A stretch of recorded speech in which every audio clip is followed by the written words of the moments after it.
Sealed court files from St. Landry Parish, Louisiana, revealed testimony that had been intentionally hidden for 73 years. 26 women, aged 14 to 38, described the same underground chambers concealed beneath what looked like ordinary plantation storage cellars. Every account contained identical architectural details. Brick archways barely 5 feet tall, iron rings set into limestone walls at precise intervals, and wooden examination tables with leather restraints polished smooth from decades of hands pulling against them. What makes these testimonies especially horrifying is not only what these women endured, but what they were forced to create. Medical documents uncovered in 1934 outlined systematic procedures that transformed human beings into assets. Methods that shattered every moral principle yet remained entirely legal under Louisiana law until 1865. The designers of the system left behind meticulous ledgers, breeding diagrams, and correspondence with similar operations scattered across 7 southern states. Before we move deeper into the story of Bellamont Plantation and the calculated monstrosities carried out beneath its manicured grounds, remember this. What you're about to hear was not the work of a lone madman. It was a profitable business model shared among some of Louisiana's wealthiest and most respected families. If you're listening from Louisiana, Mississippi, or anywhere in the Deep South, leave a comment with your city or state. Your perspective on this grim chapter of American history matters. And please subscribe to Liturgy of Fear, because stories like this must be remembered, not erased.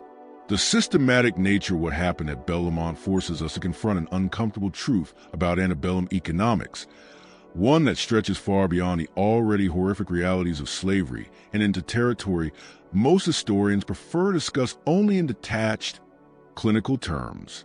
In 1837, St. Landry Parish represented the very peak of Louisiana's cotton empire. The rich alluvial soil produced yields that made plantation owners some of the richest men in North America. Bellamont Plantation, founded in 1791 by the DeVoe family, covered more than 4,000 acres along Bayou Teche. Its main residence, a striking example of Creole architecture with wide galleries and Doric columns, signaled the family's prestige to anyone traveling the River Road. By the late 1830s, Bellamont was owned by Augustin R. DeVoe III, a 47-year-old widower whose business reputation was admired throughout the parish. Unlike many planners who delegated daily responsibilities to overseers, Augustin R. personally managed every aspect of Bellamont. He kept exhaustive records, corresponded with agricultural societies, and sat on the parish police jury. To his neighbors, he embodied efficiency, discipline, and refinement. In 1837, the plantation held 137 enslaved people. Unlike some nearby estates that struggled with high death rates and constant escapes, Bellamont's enslaved community appeared unusually stable. At the Sunday market in nearby Opelousas, visitors often commented on how well-fed and healthy Bellamont's enslaved people looked compared to those from neighboring plantations. Augustin R's reputation for excellent management of his human property was frequently discussed in gentlemen's clubs and agricultural associations. What made this reputation even more notable was Bellamont's exceptional profitability. While most plantations struggled with the cost of maintaining a large enslaved labor force, regularly purchasing new workers to replace those who died or aged out of productivity, Bellamont's workforce expanded internally at a rate that defied typical calculations. Between 1825 and 1845, its enslaved population nearly doubled with almost no recorded purchases at auction. The plantation's physical design followed traditional Louisiana layouts. The main house sat raised on brick piers, surrounded by its outbuildings, a detached kitchen, the overseer's residence, and a small schoolhouse where Augustin R's 3 daughters were taught. Farther out lay the quarters, arranged in 2 orderly rows of whitewashed cabins. The sugar mill, cotton press, and storage houses filled the industrial area near the river landing. But it was a root cellar complex, carved into a slight rise behind the main house, that set Bellamont apart. Augustin R had heavily renovated these underground rooms in 1828, claiming he needed ideal storage for his wine collection and provisions. The project lasted 8 months and required skilled brickworkers from New Orleans. Neighbors admired the clever ventilation system and unusually stable temperatures. No one questioned why such a cellar needed 3 separate entrances, or why its walls were 3 feet thick. Augustinard's explanations, controlling humidity, preventing spoilage, protecting valuable goods, satisfied any lingering curiosity. A man of his wealth, after all, would insist on the finest facilities for imported delicacies and rare wines. On the surface, Bellamont's enslaved people lived under a regime that seemed less cruel than those on neighboring plantations. Rations were sufficient, clothing was issued regularly, and a physician visited monthly. Sunday afternoons were reserved for worship, family time, and tending small gardens. This relative leniency became a powerful tool of control. Everyone at Bellamont knew their situation could be far worse. Other nearby estates were infamous for starvation diets, savage overseers, and relentless punishment. The threat of being sold to such places hung over anyone who considered resisting. Yet there were patterns visible to those paying close attention. Young women, especially those between 15 and 25, disappeared from field labor at unusual intervals. The official explanation claimed they were being trained for domestic service or specialized tasks. They would vanish for weeks or months, then reappear in the quarters, frequently pregnant. Some repeated this cycle multiple times. The community quietly whispered among themselves, but the fear of being separated from family silenced questions in front of any white authority. Marie Choisant arrived at Bellamont in March of 1837, purchased at the New Orleans slave market for the considerable price of $800. At 19, she possessed qualities plantation owners prized: literacy in French and English, training as a seamstress, and what the bill of sale listed as excellent reproductive potential. Her former owner, a widowed woman settling debts in New Orleans, had run a relatively gentle household, where enslaved servants were treated with what passed for kindness in such a world. Marie assumed her new placement might be similar. For the first few weeks at Bellamont, this belief seemed justified. She was assigned to the sewing house, a tidy, airy building where she worked alongside 3 other women stitching garments for the plantation. The labor was skilled, shelter from the sun, and infinitely preferable to field work. Even Augustinard's daughters commented approvingly on her needlework. Marie began to imagine she could carve out something resembling a life here, perhaps marry one of the plantation's trained craftsmen, perhaps raise children who might learn trades instead of spending their lives cutting cane and picking cotton. Then on a thick, humid evening in late April, the overseer arrived. His name was Virgil Landon, a gaunt, sharp-shouldered man with a permanent squint and a way of speaking that left no room for argument. He stepped into the sewing house after the other women had gone, carrying a lantern whose glow threw long shadows across the walls. "Master DeVoe requires your presence in the main house cellar," he said in that flat, formal tone white men use when delivering orders that were not requests. "Bring nothing. Come with me now." The walk from the sewing house to the main residence took barely 5 minutes, but Marie's thoughts spiraled wildly. Had she made some mistake? Was she to be punished? Sold away already? The evening light still lingered, enough for her to see other enslaved people returning from their tasks, but none met her eyes as Landon guided her past the main house toward the earthen rise behind it. The entrance was a reinforced oak door strapped with iron. Landon pulled a heavy key from his vest, unlocked it, and motioned for her to descend the brick steps that vanished into darkness. Cool air drifted upward, tinged with an unfamiliar scent, something medicinal layered over something organic and unsettling. "Keep moving," Landon said, the lantern in his hand throwing their shadows across the narrow walls. The stairs sank perhaps 12 feet before opening into a corridor. The ceiling was low enough to make Marie duck. The walls were perfectly laid brick, the floor smooth limestone. Oil lamps burned in iron sconces, giving the passageway an eerie steadiness of light. It stretched for about 30 feet before ending at another heavy door. Beyond that door lay a room unlike anything Marie had ever imagined existing beneath a plantation house. The chamber was roughly 20 feet square, its ceiling supported by brick arches. Along one wall stood shelves arranged with medical instruments, bottles of clear and murky liquids, and rows of labeled jars. In the center was a strange contraption, part birthing table, part restraining rack, crafted of polish with leather straps affixed at measured intervals. But what seized Marie's attention was a woman standing near the far wall. Eileen, one of the house servants, stood barefoot and clad only in a thin shift. She looked to be around 25, her belly distended with an advanced pregnancy. Her expression was carefully neutral, the expression of someone who had learned that showing emotion only caused more pain. Augustin Deveau stood beside a small desk, writing in a leather notebook. When Marie entered, he looked up with a cool, appraising gaze. "Marie," he said, his voice utterly devoid of warmth, "you come with excellent references concerning your intelligence and health. What you are about to learn is the foundation of Bellamont's prosperity. You will cooperate fully, or you will be sold to the Saunier plantation in Avoyelles parish, where I am told the mortality rate for field hands is exceptional. Do you understand?" Marie nodded, her throat too tight to speak. "Good. Eileen here is about to deliver her fourth child for Bellamont.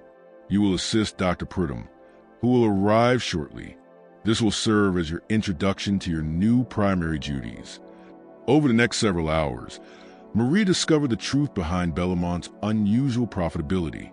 The plantation did not merely rely on the natural reproductive cycles of enslaved women. It orchestrated them with scientific precision. Dr. Alphonse Pridham, a thin, wiry man in his 60s with ink-stained fingers and the manner of a detached lecturer, explained the system as if discussing livestock improvement rather than human lives. Young women of healthy build and strong constitution were selected around 15 or 16. They were brought to the basement chambers for full examinations, measurements taken, physical traits documented, health assessed in exacting detail. They were then paired with specific enslaved men chosen for what Pridham called desirable characteristics: height, musculature, temperament, specialized skills. The pairings were charted in detailed lineage diagrams spanning generations. These women lived in a separate area of the quarters and received superior rations rich in protein and milk. Their pregnancies were tracked meticulously, with Pridham visiting weekly. Births occurred in the basement chambers under conditions far more sanitized than those typically allowed to enslaved women. Every newborn was documented with scientific thoroughness, measurements, features, signs of strength or frailty. Boys were groomed to become skilled laborers or breeding males. Girls were entered into the program at 15. Within a single generation, Augustin had engineered a population of enslaved people tailored for specific economic roles. Field laborers bred for endurance, domestic workers selected for particular appearances, craftsmen chosen for inherited aptitudes.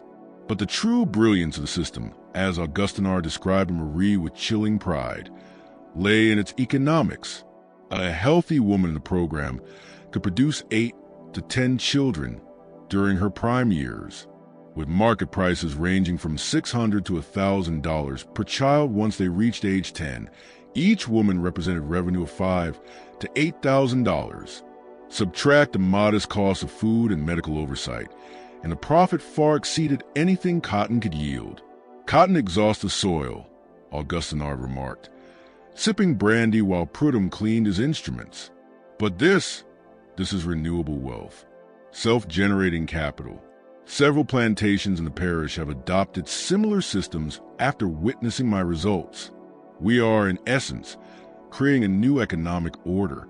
Marie was then told her responsibilities would be several-fold. Her literacy made her valuable for maintaining breeding ledgers.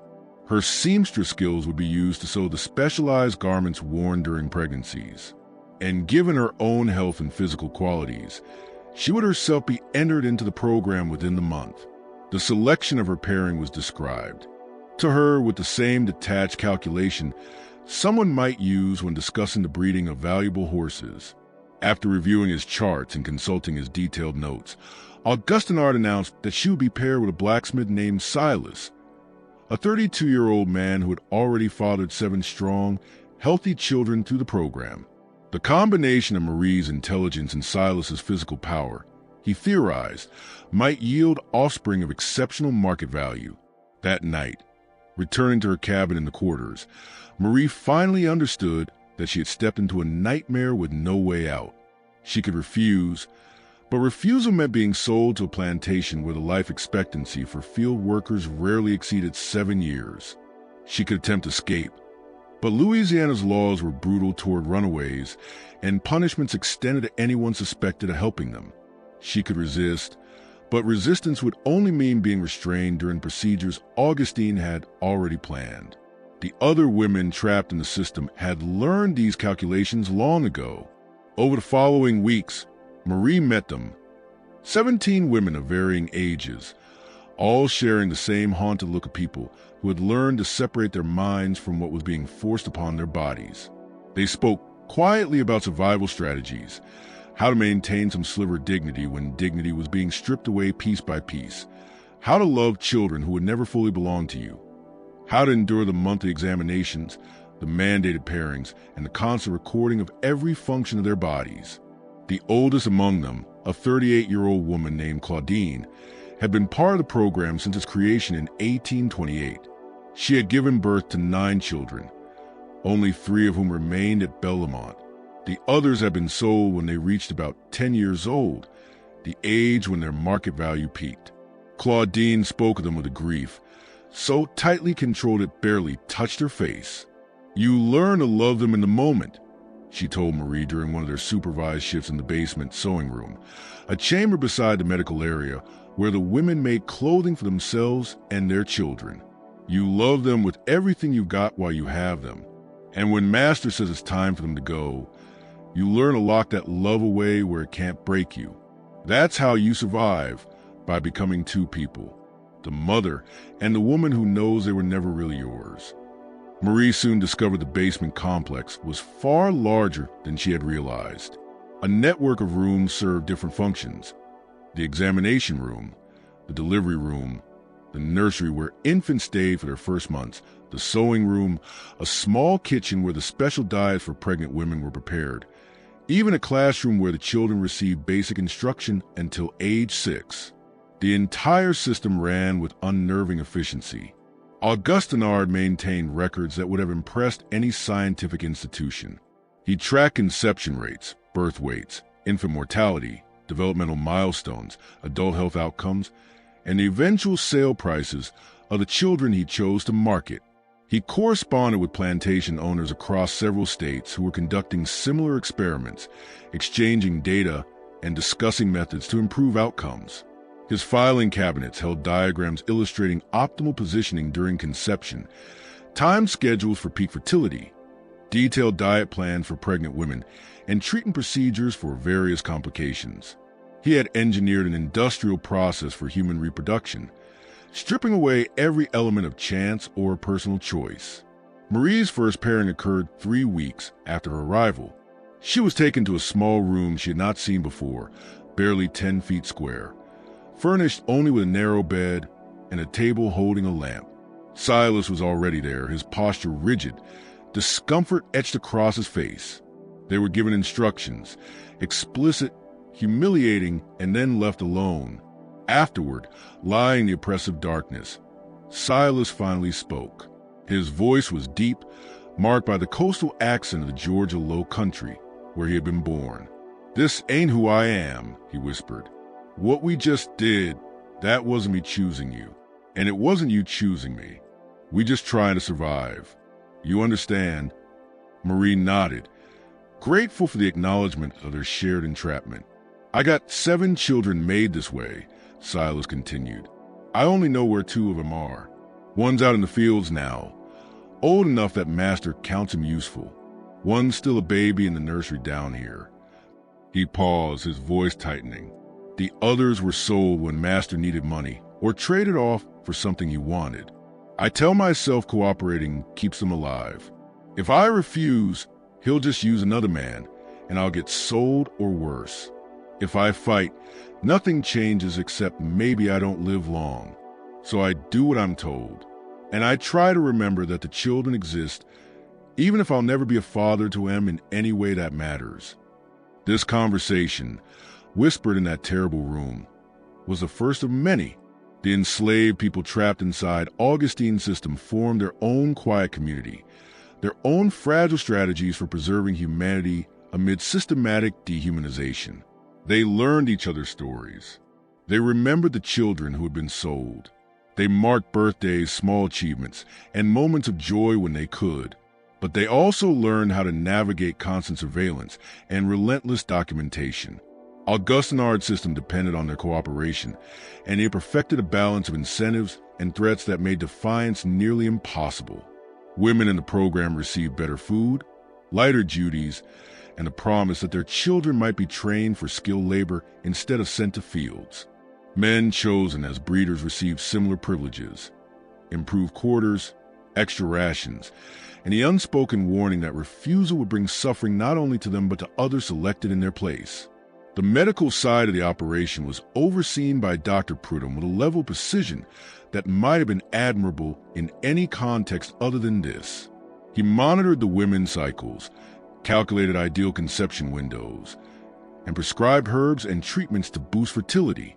When pregnancies occurred, he documented every stage meticulously. The delivery room embodied the system's strange contradictions.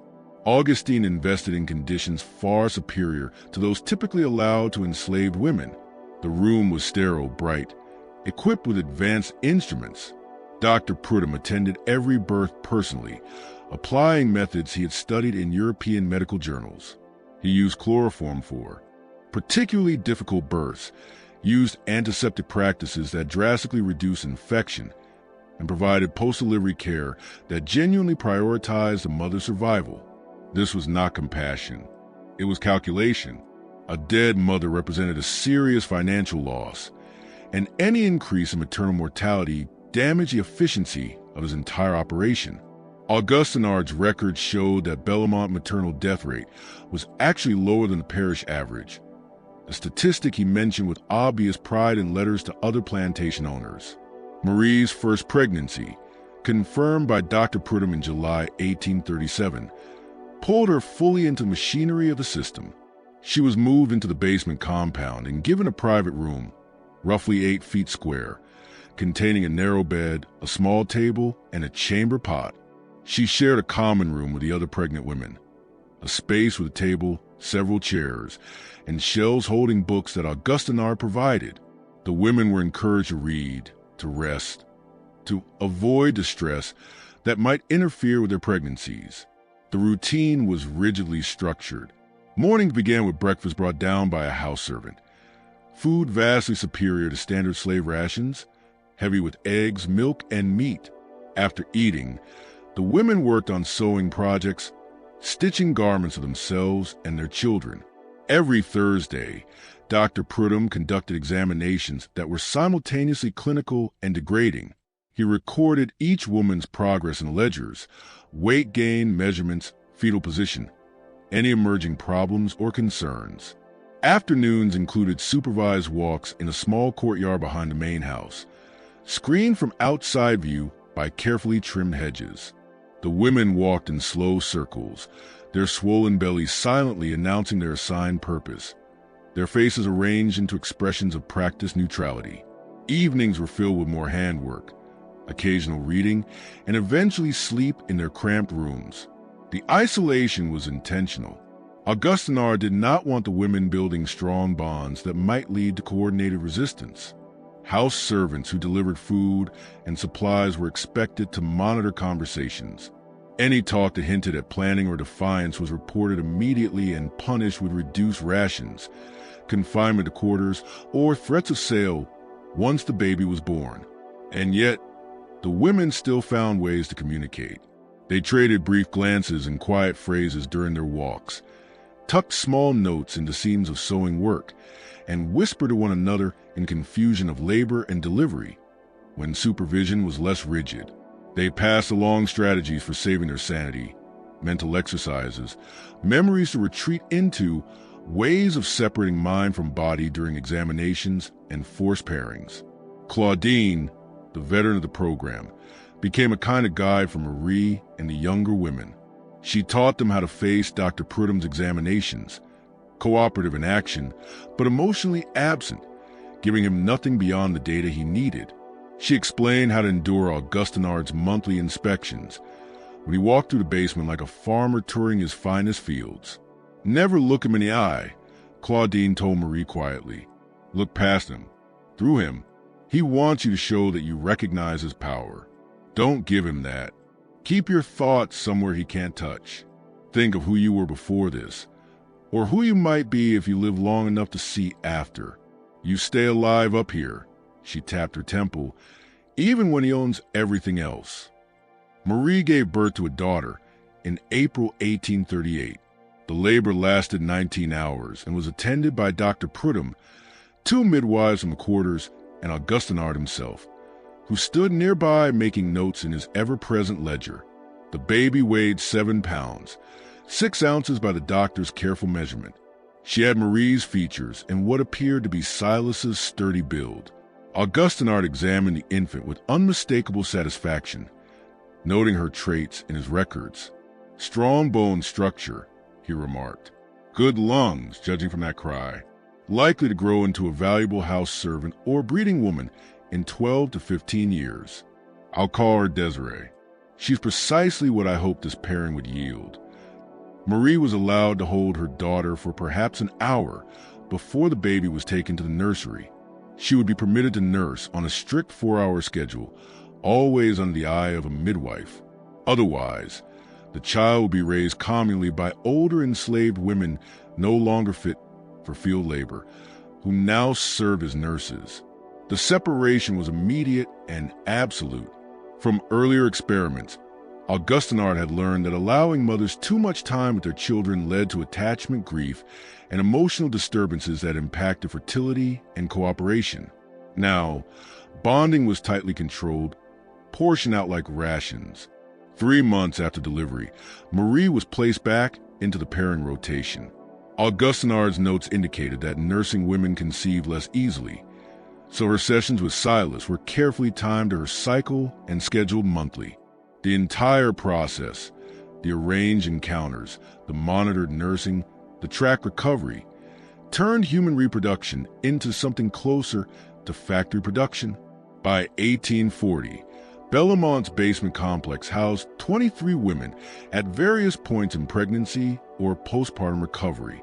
The system had grown to include a filing system that mapped family lines across 3 generations. Augustinard could identify which combinations yielded children with desirable attributes and adjust his breeding protocols accordingly. He had discovered, for instance, that children born to lighter-skinned parents fetched higher prices in the New Orleans market, where they were often purchased for domestic service in elite households. This led to yet another layer of dehumanization. He began documenting skin color with the same care he used for height and weight, creating a scale of tonal gradations and deliberately arranging pairings to produce specific complexions. His correspondence included letters to other plantation owners offering exchanges of enslaved men with particular traits, discussing hereditary characteristics with the same casual tone others use when talking about cottonseed or cattle. The existence of the system was not completely unknown. Some neighbors knew or at least suspected what was happening beneath Bellamont's polished surface. But within the moral universe of antebellum Louisiana, Augustinard's practices, while extreme, were not seen as especially shocking. He was simply taking to its logical conclusion the premise that enslaved people were property to be managed for maximum return. Several other plantation owners visited Bellamont to observe his methods, and at least 3 implemented similar systems on their own estates. The enslaved community at Bellamont knew, of course. They saw the women disappear into the basement complex for months at a time, then return with infants who were soon taken from them. They whispered about it in the quarters at night, but the threat of being sold into even worse conditions silenced any thoughts of organized resistance. Some of the older enslaved people, Those who remembered earlier eras of brutal chaos argued that at least the women in the program were well-fed, given medical attention, and spared the random violence that defined so many other plantations. This rationalization, the belief that systematic exploitation was preferable to unpredictable cruelty, became its own form of control. Augustinard deliberately structured the system so the broader enslaved community became complicit in its logic. By ensuring that those selected for the program received marginally better conditions than field hands, he cultivated a perception that inclusion was a privilege rather than another form of bondage. Keeping the women isolated from one another and from the larger community prevented them from forming alliances or resistance networks. Marie's second pregnancy began in late 1840. This time, Augustinard attempted a different pairing, selecting a man named Thomas, an enslaved carpenter known for extraordinary mathematical skill. The calculation was clear. Marie's literacy combined with Thomas's numerical aptitude might produce children suited for clerical roles or bookkeeping, positions that commanded high prices in urban slave markets. The pregnancy was uneventful until the 7th month, when Marie developed complications that Dr. Prudhomme diagnosed as eclampsia. For several weeks, her survival hung in the balance. She was kept alive through measures advanced for the era, strict control of her diet, enforced rest, and constant monitoring. The baby, a boy, was delivered prematurely at 8 months and lived only 3 days. Augustinard recorded the loss with visible annoyance in his ledger. He noted the financial setback of a failed pregnancy and the added expenses of Marie's medical care. Yet he also documented the medical details with meticulous attention, sharing them with Dr. Prudhomme as they refined their protocols to prevent similar complications in future pregnancies. Marie's recovery lasted 4 months, during which she remained in the basement complex but was removed from the pairing rotation. Instead, she was assigned full-time to record-keeping, updating breeding ledgers, documenting traits of children as they grew, and managing the filing system tracking the entire operation. This work gave Marie access to the full scale of Augustinard's creation. The records showed that since the program's inception in 1828, 31 women had participated. Between them, they had delivered 119 live births. 87 of those children had survived past age 5. 43 had been sold at various ages, generating documented revenue of $31,400. The remaining children either worked at Bellamont or had died from disease, malnutrition, or other causes. The ledgers also revealed Augustinard's expansion plans.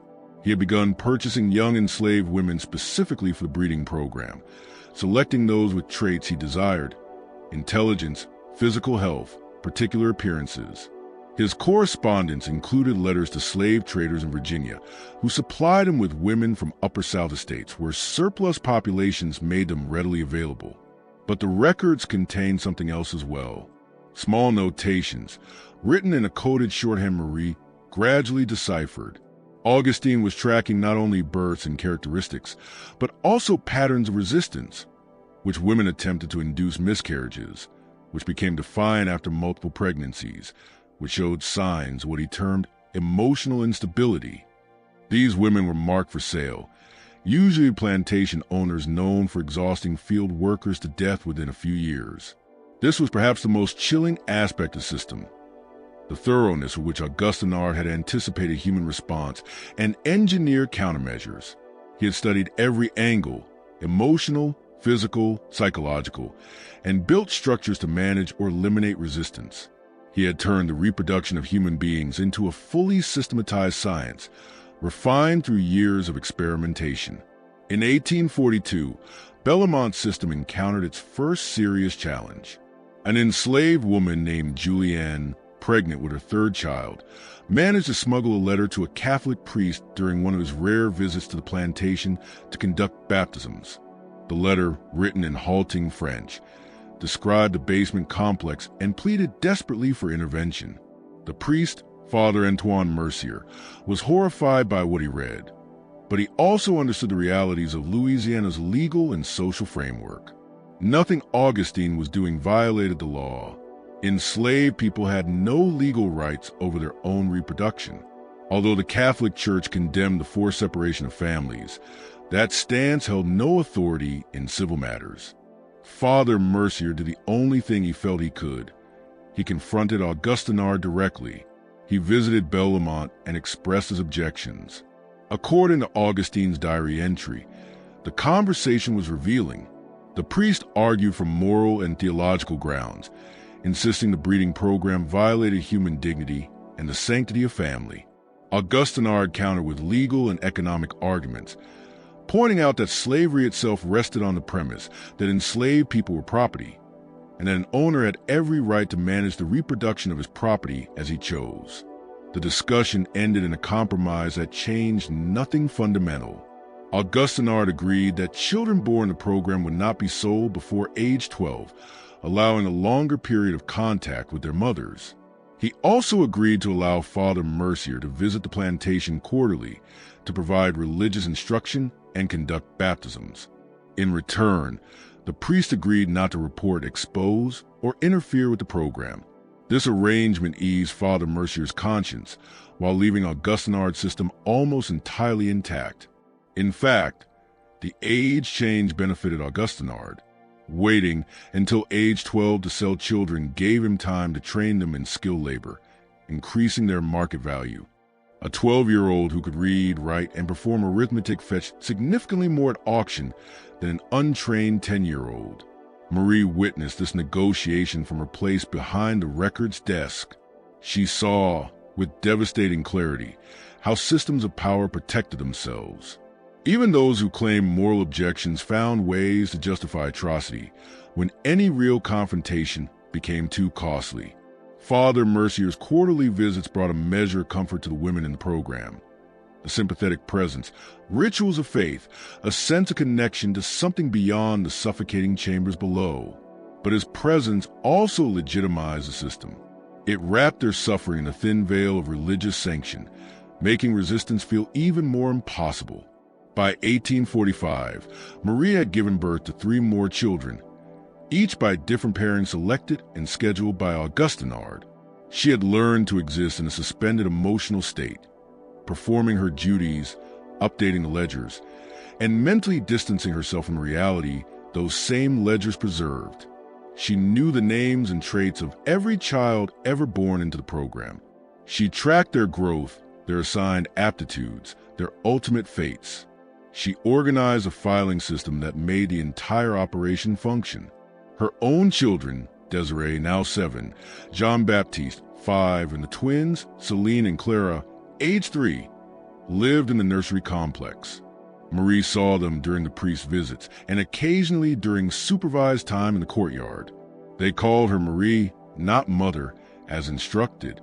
From infancy, they were taught that they belonged to Master DeRose, that their purpose was to serve profitably, that attachment to any particular adult, including the woman who bore them, was discouraged.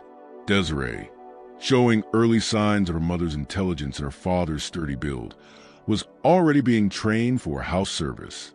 Augustine planned to place her in his eldest daughter's personal service within a few years, preparing her for the role of lady's maid when that daughter married. Her future, serving white families, possibly bearing children through similar programs if her owners chose, was already mapped out in Augustine's long-term plans. The twins displayed different talents. Celine showed musical aptitude, picking out melodies on the piano whenever children were brought into the main house for display to visitors. Augustine was already calculating the premium he could charge for a musically trained enslaved girl. Clara showed fewer obvious skills but had a lighter complexion and delicate features that commanded high prices in city markets. Jean-Baptiste, meanwhile, was developing exactly as Augustine had hoped for Marie's pairing with Thomas. The boy possessed extraordinary mathematical ability, able to perform calculations mentally that impressed even Dr. Prudhomme.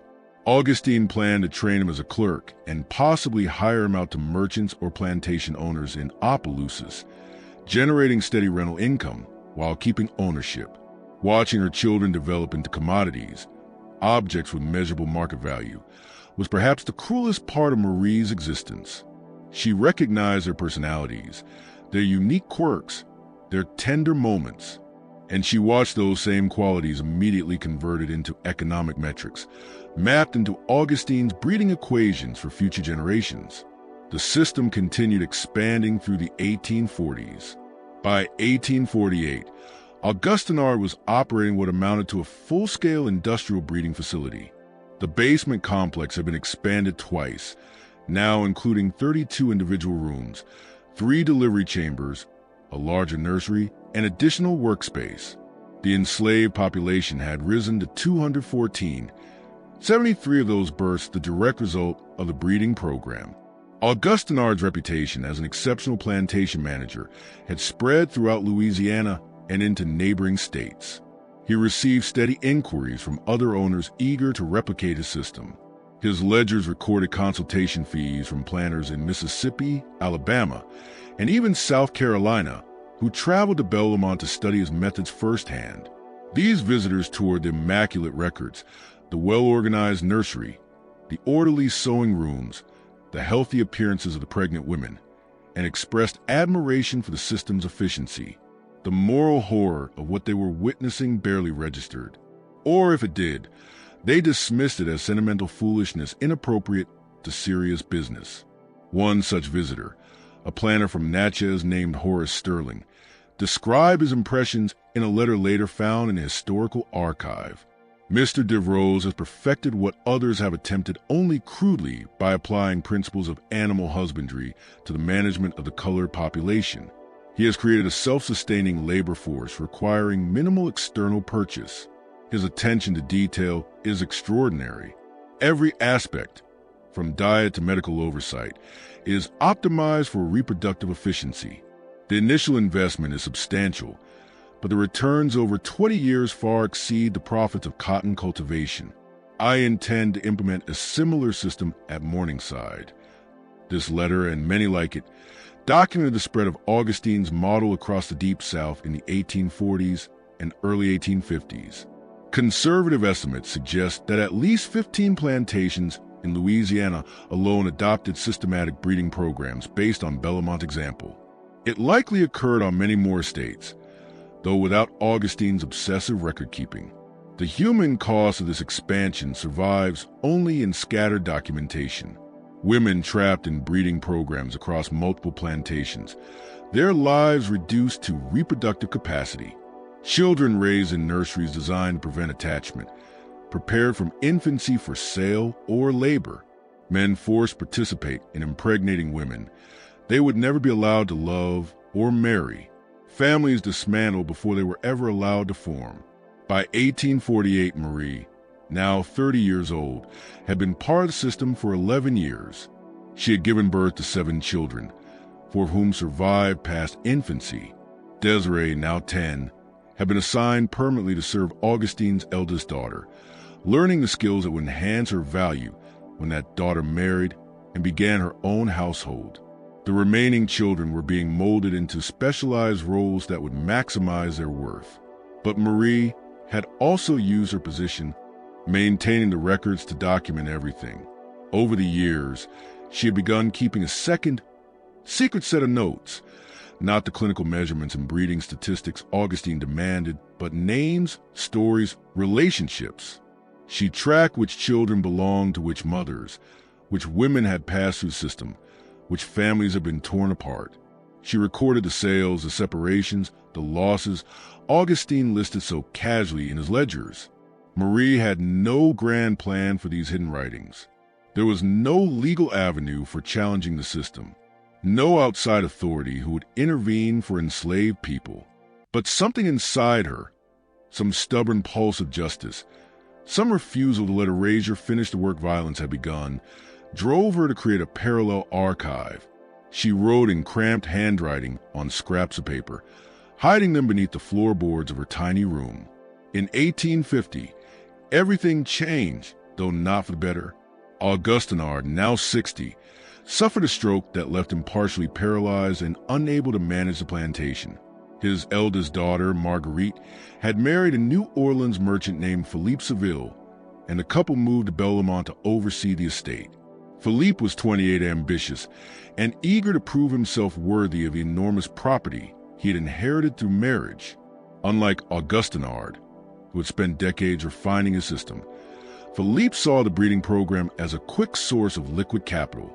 He immediately began selling children at younger ages, 8, 9, 10 years old, to raise cash for expanding Belmont's cotton production. This acceleration of cruelty ignited a level of resistance long suppressed. The women in the program, who had endured years of systematic exploitation, found the removal of even Augustine's minimal restraints.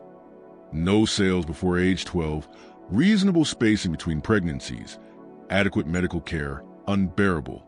Claudine, now 51 and considered too old for the breeding program, but kept on for her sewing skills, became the nucleus of resistance. She had lived through the system's entire existence, had given birth to 11 children in 23 years, and had watched 9 of them sold away. Philippe's decision to sell her remaining 2 sons, boys of 11 and 9, who still lived at Belmont, broke something in her that decades of quiet survival had held together. Over several months in late 1850, Claudine built a clandestine network among the women in the program and the broader enslaved community. Communication had to be coded, hidden in the language of sewing instructions, in the phrasing of Bible verses Father Mercier had taught them. Escape was impossible. The women were pregnant, had young children, and lived under constant surveillance. But exposure, documentation, might be possible. Marie's secret records became the centerpiece of the plan. Together, she and Claudine began assembling a comprehensive account of the breeding program. Names, dates, births, sales, medical procedures, pairings, everything.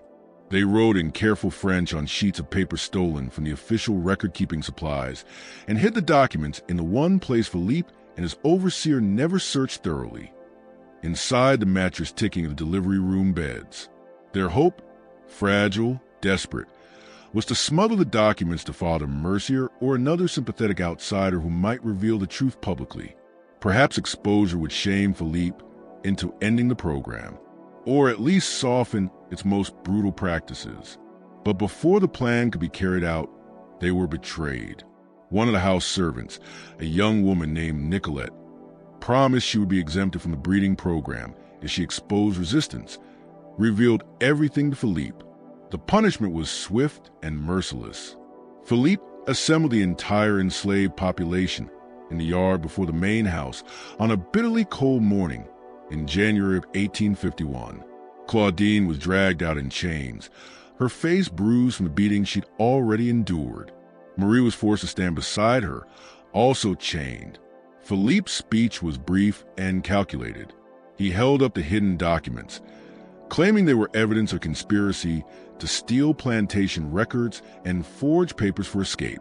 He made no mention of their true contents. The detailed account of the breeding program could not be acknowledged publicly, not even as he administered punishment for documenting it.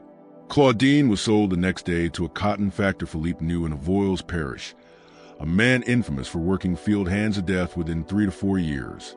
Her 2 remaining children were sold separately to different buyers, ensuring she would never know their fate. Marie, because her literacy made her valuable, was not sold. Instead, she was stripped of her record-keeping duties and placed into the pairing rotation full-time.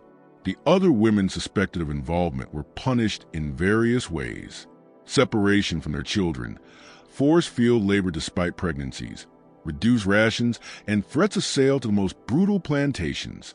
The message was unmistakable. Resistance would be punished not only in the body of the individual, but in the bodies of their children. Philippe also made structural changes. The basement complex was reorganized for maximum surveillance. A house servant was ordered to live in the chambers full-time, monitoring the women's conversations and activities. Courtyard walks were eliminated, books removed. The women were given no tasks beyond sewing, and no opportunity for unmonitored speech. Father Mercier, when he arrived for his next scheduled visit, was told the women were too ill for instruction, an illness Philippe claimed made gathering them unsafe. The priest accepted the explanation and his visits became increasingly perfunctory. Within a year, he stopped coming altogether. The crushing of resistance and the destruction of documentation might have ended the story completely. But Philippe's aggressive expansion of the breeding program and his rapid sales drew attention Augustine's quieter management had avoided. By 1853, Bellamont was selling 3 to 4 children every year at the New Orleans slave market. And the pattern, children of similar ages, excellent health, specialized training, began attracting the notice of people opposed to slavery. An abolitionist newspaper in New York obtained rumors about Bellamont's unusually consistent production of premium enslaved children and published an article hinting at systematic breeding practices on southern plantations. The story was sensationalized and lacked concrete evidence, but triggered investigations by northern religious organizations and even stirred concern among moderate Southerners who found the idea of manufacturing human reproduction like an industrial process deeply distasteful. Philippe responded by making the operation more secretive. Sales were dispersed across several markets and handled through intermediaries. Access to the basement complex was restricted to a single interior entrance hidden behind locked doors in the main house, leaving no trace of its existence from the outside. Visitors to Bellamont were shown the cotton operations, the elegant main house, and the neat slave quarters, never the underground chambers where the breeding program continued in full force. By 1860, as sectional tensions pushed the country toward war, Bellamont's breeding system had produced its 3rd generation. Children born into the program had become adults, some chosen for the program themselves. The genetic charts Augustine had begun decades earlier were now extensive enough to track hereditary patterns across multiple generations, something Philippe found fascinating purely for commercial reasons. The outbreak of the Civil War in 1861 disrupted, but did not immediately end the system. Louisiana fell under Union control relatively early, with New Orleans occupied by 1862, but St. Landry Parish, deep in the plantation belt, remained under Confederate rule until the final years of the war. During this period, Philippe struggled to maintain the program as Bellamont's economy collapsed. Cotton could no longer be sold, and the revenue that had financed the breeding operations evaporated. By 1863, the pregnant women were receiving rations barely better than those of field hands. Medical care became irregular. Dr. Pridham, already elderly and frail, died that same year and was never replaced. Marie survived the war through a combination of luck and continued usefulness. At 43, she was past the age considered suitable for program, but her literacy and meticulous record-keeping made her indispensable. As Bellamont's systems deteriorated, she became responsible for documenting the plantation's collapse, tracking which enslaved people fled to Union lines, which remained, and what resources were still intact. The end finally arrived in April 1865. Union troops occupied St. Landry Parish, and federal officials began announcing emancipation and registering formerly enslaved people. Marie was among those who testified to the Bureau of Freedmen about Bellamont's operations, but her testimony and the testimony of the other women from the breeding program was not recorded in detail. Bureau agents, overwhelmed with managing newly freed populations across the entire South, treated plantation breeding programs as just another expression of slavery's general brutality. They documented that children had been sold, that families had been separated, that women had been forced to bear children, but they failed to capture the systematic, multi-generational, scientifically structured nature of what occurred at Bellamont. Most of the breeding program's documentary evidence, Augustine's meticulous records, Philippe's ledgers, Marie's secret notes, were destroyed. Philippe, before fleeing to New Orleans as Union forces approached, burned nearly all the papers stored in the basement. Some documents survived only because they were scattered across various archives, misfiled, or forgotten, but the full scope of the system would not be understood for decades. Marie spent the remainder of her life in Opelousas, working as a seamstress and trying to locate the children who had been sold away. She found 3 of her 7 children: Desiree, now living in New Orleans as a domestic servant; Jean-Baptiste, who had been sold to a Mississippi plantation but returned to Louisiana after the war, and one of the twins, Clara, who had been sold to a New Orleans household and received some education. The other 4 children, including Celine, the twin she never recovered, she never found. Their birth traits and sale prices existed in Augustine's precise handwriting, but their ultimate fates were lost in the chaos of war and emancipation. Marie searched for them until her death in 1879, placing newspaper advertisements, writing to Freedmen's Bureau offices across the South, following every rumor that might lead her to them. The other women from Bellamont's breeding program scattered after emancipation.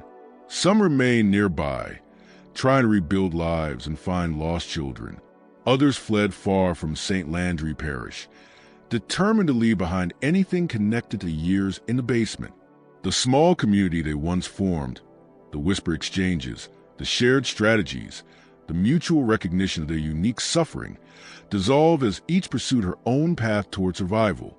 In 1893, the St. Landry Parish Courthouse prepared to demolish an old storage building when a clerk discovered a water-damaged trunk containing documents from various plantations.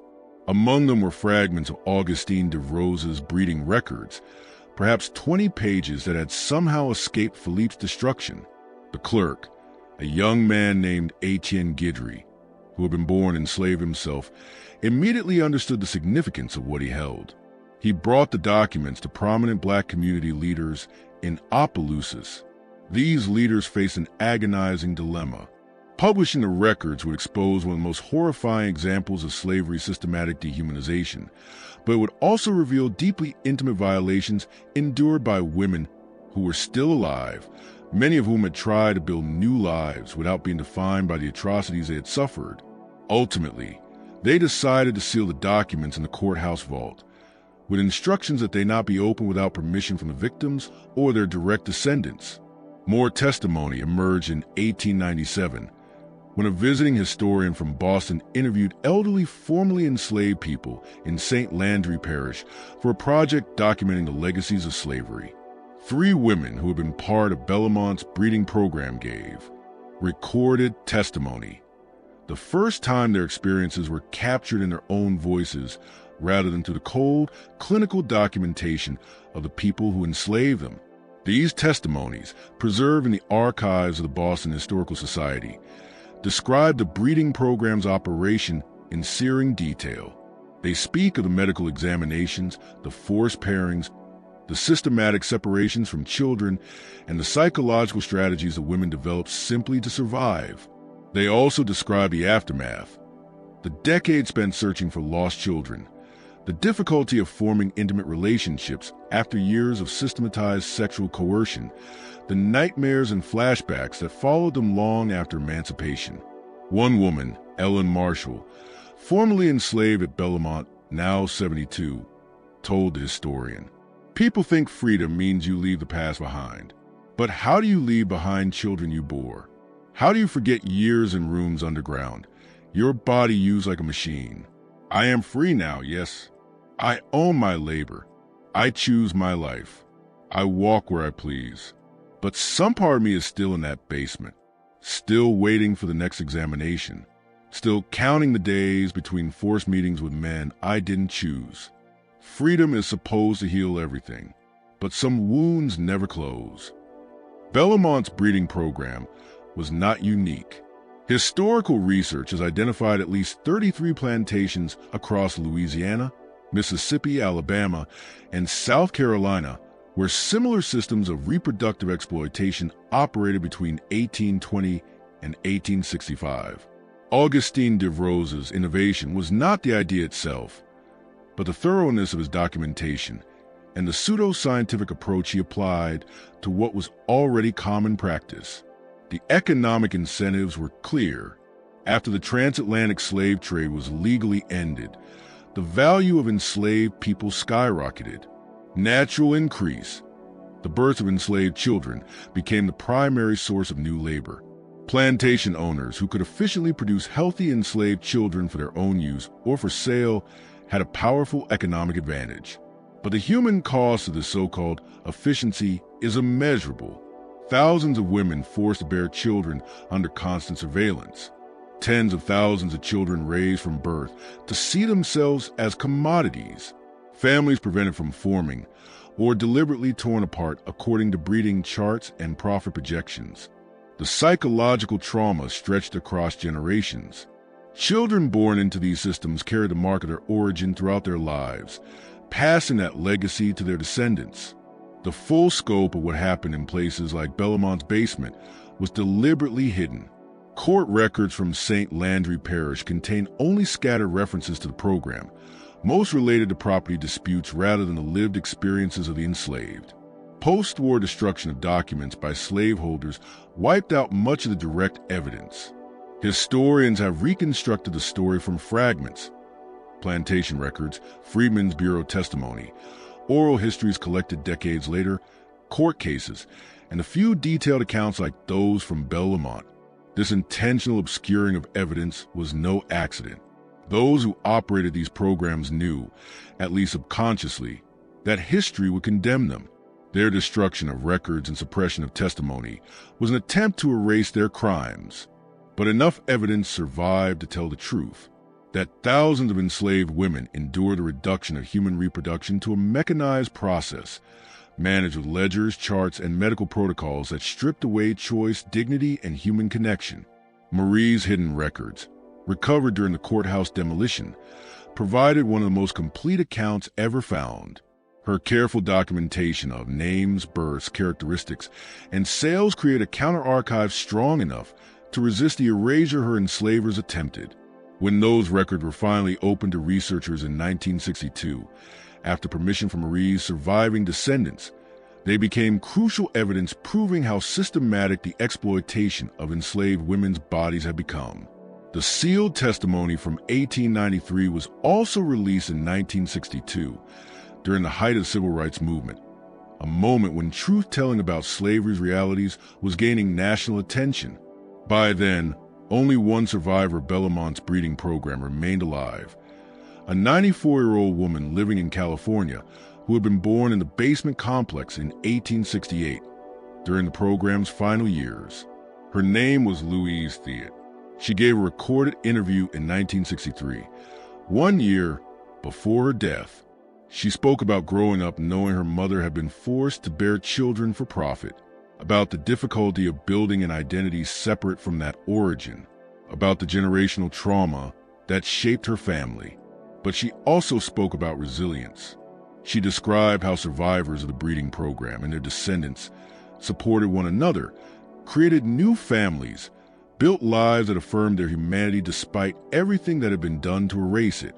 My mother told me, Louise said, that even in that basement, even while they were treated as breeding stock, the women found ways to love their children. They passed on songs and stories. They held on to dignity no one could take. That's what I remember most. Not the horror, but the strength of the women who survived it. They were more than what was done to them. We all are. This story, like all histories of systematic exploitation, demands remembering, precisely because those who perpetrated it tried to erase it. The women who endured Bellomont's breeding program deserve more than anonymous entries in ledgers or fleeting mentions in court files. They deserve for their experiences to be recorded, their resistance honored, their survival recognized. The basement complex of Belmont was filled in during the 1890s when the property changed hands. The main house fell into disrepair and was demolished in the 1930s. Today, the site is agricultural land, offering no visible trace of what once occurred beneath its surface. But the record still survives, in archives, in testimonies, in the genealogical searches of descendants who continue trying to piece together families torn apart by systematic breeding programs. This history matters not simply because it represents one of the darkest expressions of slavery brutality, though it certainly does, but because it reveals what happens when a logic of treating human beings as property is carried to its final, rational conclusion. Augustin Devrose was not a monster outside his society. He was a respected member of his community, applying the methods of livestock management to human beings because the legal and social structures around him insisted that enslaved people were property to be optimized for profit. The women who survived his system, who endured forced pregnancies, systematized sexual exploitation, and the repeated theft of their children, demonstrated forms of resistance that history often fails to recognize. They survived. They held on to their humanity despite a machine designed to crush it. They found ways to love their children, even knowing they would likely be sold. They created community among themselves despite deliberate attempts to isolate them. They documented what they could, leaving accounts for future generations. And when freedom finally came, they spent decades searching for their children, rebuilding families, and creating lives that affirmed the dignity they had long been denied. That survival, that relentless insistence on humanity, is as important to remember as the horror they endured. What happened in the basement at Belmont was not an aberration. It was a logical extension of slavery's core premise. Confronting this truth, understanding the systematic nature of the exploitation rather than dismissing it as the work of individual villains, is essential to understanding American history. The legacy of these breeding programs extends far beyond the individuals who lived through them. It shaped family structures, community bonds, and generational trauma that continue to echo among the descendants of survivors. The sealed testimony from St. Landry Parish, the scattered records saved in archives, and the oral histories collected across decades provide fragments of evidence. But behind that evidence are thousands of individual stories. Women forced to bear children they would never raise. Children raised from birth to understand themselves as commodities. Men coerced into creating families they could never protect. Communities torn apart by the ruthless application of economic logic to human reproduction. These stories deserve remembering, not to cultivate despair, but to honor resilience. The survivors of Belmont's breeding program and the many similar programs across the South did more than endure. They resisted in countless quiet ways. They maintained their humanity. They created beauty and meaning despite systematic attempts to reduce them to inventory. Their descendants, including those still digging through genealogical records, try to rebuild family lines deliberately severed, carry forward that legacy of dignity. This is the story the court records uncovered in 1934 began to reveal. Not just what happened in the basement at Belmont, but why it happened, how it was maintained, who resisted, and what legacy it left behind. The full accounting continues today as historians and descendants work to document what these systematic breeding programs meant for the individuals and families who endured them. The voices of those women, preserved in testimony and fragmented records, speak across the decades with a truth that cannot be ignored. We were more than what was done to us, and our stories will not be erased. What do you think about this dark chapter of American history? How should we remember the thousands of women who endured systematic breeding programs? Share your thoughts in the comments below. If this story moved you or made you see American slavery in a new light, please like this video and share it with others who need to hear these voices from the past. Subscribe to Liturgy of Fear for more stories that history tried to bury. These voices deserve to be heard. These stories must be told. See you in the next video.